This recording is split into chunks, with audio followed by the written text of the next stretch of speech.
Good evening, good evening. My name is Annabelle. I'm Short Bell. Hi, hello. Kung kayo ay hindi pa naka-subscribe sa aking YouTube channel, mag-subscribe sa kayo. Like and share. Click the button. Tara. So guys, kita ko lang ang ginagawa ko. Bugas ako ng nakainan ng aking alaga. Kasi huwag gagawin mo. Dahil siya gagawin guys. Kundi pag-alis na kanyang ina, yan, magalungkat na dito, magawa-gawa ko. Anong gagawin niya? Para magawa siya ng kanyang pagkain.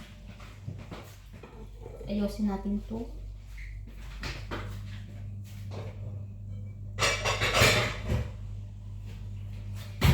Dahil wala naman may mag-ayos, kundi ako lang. Ako lang ang mag-ayos.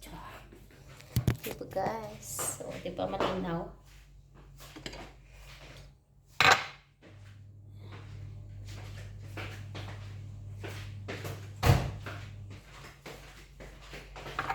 Punasan natin. Ilagay sa lalagyan para wala nang kalat. Diba? Kasi wala kaming patuluan guys. Kaya ito, punasan. Pinapunasan. Dati pagdating ko wala silang ganito. So, bumili yung amo ko ng ganito. Sabi niya, pampunas do ng kamay. Ginawa ko naman, hindi ko siya pinunas sa kamay kasi nahihirapan ako sa tissue. Pag naubos, wala na. Eh, kung gatambak yung ano ko dito, nahugasan ko na. Hindi ko mailagay-lagay agad sa kabinet. Kaya yan ang ginawa ko. Pag walang tissue, ito yung ginagamit ko. Kasi wala silang dito, ganito dito pagdating ko eh. Ano lang, yung tissue. Siyempre, magastos yung tissue.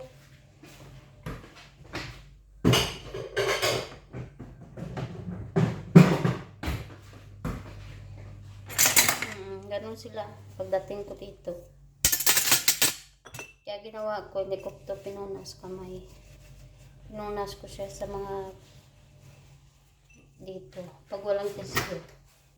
Pero pag may tissue naman yung ginagamit ko guys. Kasi mahirap pag walang ano eh.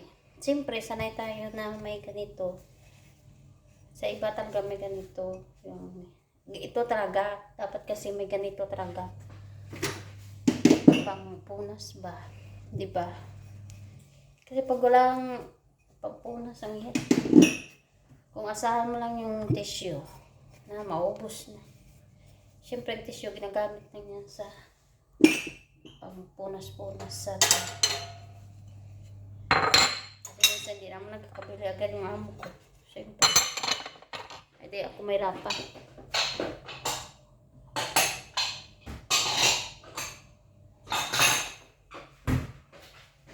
Sabi niya, utak gamitin. Diba guys? Ganyan ang kadali. Kasi pag hindi tayo marunong mag-diskarte. Wala eh. Tayo.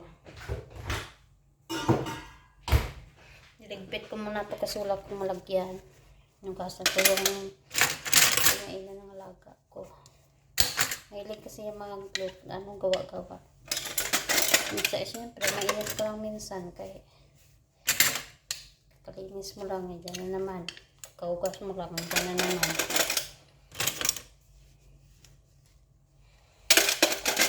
Diba? Kaya ito na lang ginagawa ko. Punas. Wala naman kung gagawin guys.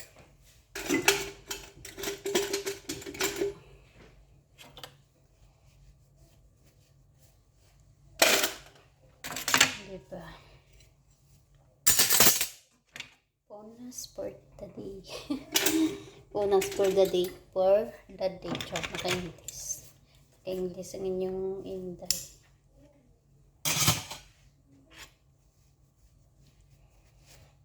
Diba?